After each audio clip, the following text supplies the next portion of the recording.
we talked to JR before, and you are a comic book artist of sorts. Of sorts is correct. Yes. Wow. Not the artist of sorts, the comic books, because they're a little bit different from what most people think of when they think Thanks of for comics. coming to visit. We'll see you next time. He's never coming back. He's trapped now. I am trapped. It's a trap. It's like that little spotlight thing. So, you call yourself an artist. So, explain your art. It was the comics are different from most comics. True. It's a problem and a blessing at the same time. So how are they different? What do you do in your comics?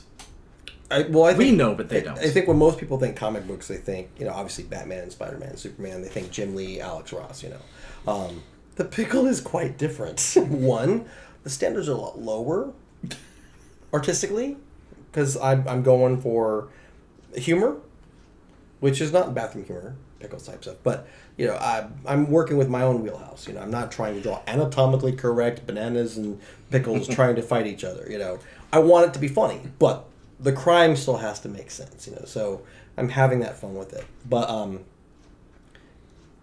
it's not a monthly comic book. I love graphics. I don't do anything under 100 pages because I want the full story. I want them to have that full story rather than string along month to month. I hate having to wait for a single issue, for something like this because they come out in big chunks.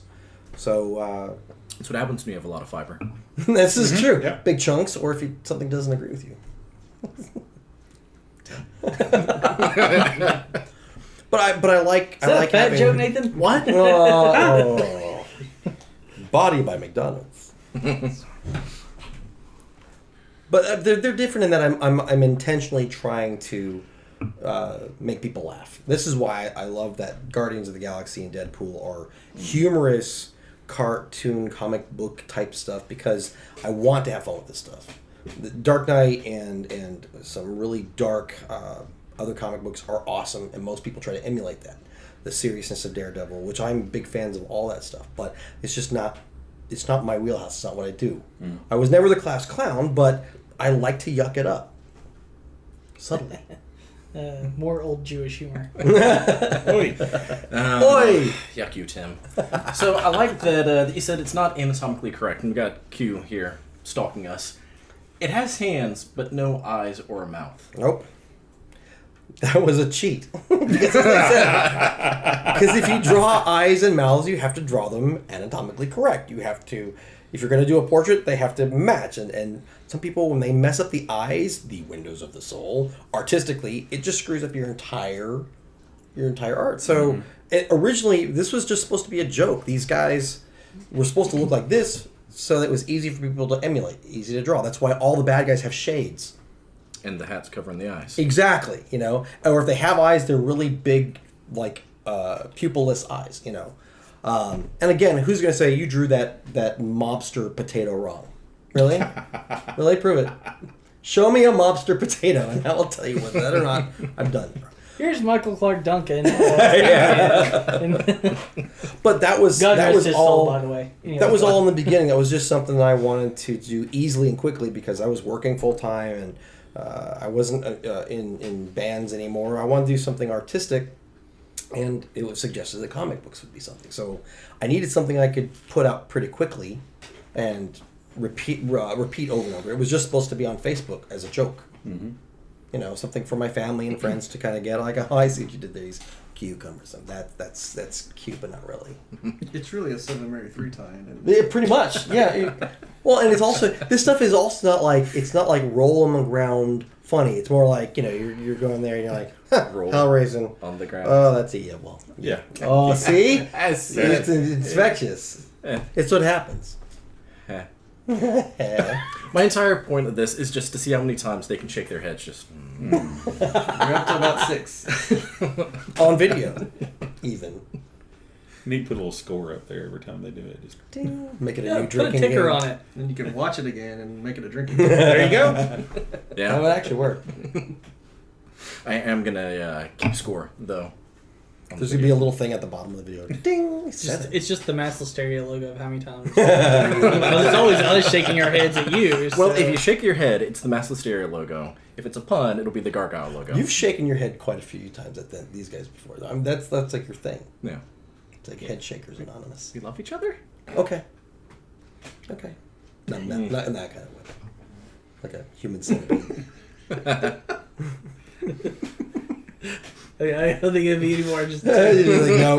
Sam would always choose the cuttlefish. that's right. Ooh, I like the cuttlefish. So you said that it started out just on Facebook, and you were doing other stuff at the time. What caused the switch from working and just a hobby to this being your job? It was a matter of practicality. All of us who have had jobs before, always want to do something. Like I used to go to concerts a lot, so you would use your vacation times. For myself, what I did is I would use as much vacation time, off time, sick days to put towards going to shows and promoting the work. And I noticed that, if I had a job that gave me weekends off, well, most conventions are weekends. But if I want to drive someplace, I might need that Friday or that Monday off. And, you guys have done this stuff. You know how much time you need to recover from the big shows. Yeah. So, but after a while, what was happening was in doing my job and this at the same time, they kind of started fighting for my health, my time, and my sanity. Not to mention money. A job pays for everything to be done. You can pay your printer, you can pay your banner guy, pay your print people, and the money you get from the stuff recoups it. But the problem is, eventually, your boss isn't going to be cool with, like, now you're edging out some work time. Now you're cutting back on your hours, working more overtime. To make up for time you missed there. But I couldn't give this up because it was starting to have teeny little legs. And, as an artist, you guys know what that feels like. Someone buys your work, it's awesome. You feel awesome. There's nothing better in the world than when someone actually, puts support financially into your work. When they plant the seed, as it were. See, I wasn't going to go there. But, all right. But I'm proud of you that you did. Yes, Tim. tiny nods. So it was a conscious decision at one point where the job itself was becoming a problem for me because we were taking on new employees at this new job that I was working at, and it just wasn't the crop of people that I was used to working with. There's a lot of millennials that couldn't get off their phone, and I just found myself asking, why am I doing this when I could possibly be doing this? And after a conversation with my wife, we thought, all right, well, what if we just stopped trying to split the difference? What if we tried to go full bore, And it was kind of like a light went off, and I wanted to at least try it. I wanted to open up my own mom and pop business type of thing, and got into all these shows. Actually got into Dragon Con. All these things by mistake, I figured, because they didn't realize they screwed up. Yeah. We got a what? He's a what? He's a pickle. Oh, well. JR mounts the pickle. Yeah, see? Maybe we should change the title of the book and see if that Who booked this guy? Yeah. And that's what it was. Just try to go 100% full bore into it. Now, it's very costly because, you got to pay for everything. You got to pay for all your books now because now now you're just selling a couple of books here and there. Now you're booking into bigger shows that might have bigger sales. It's literally like opening up a mom and pop restaurant. Yep. You've got your own pizza recipe, all right?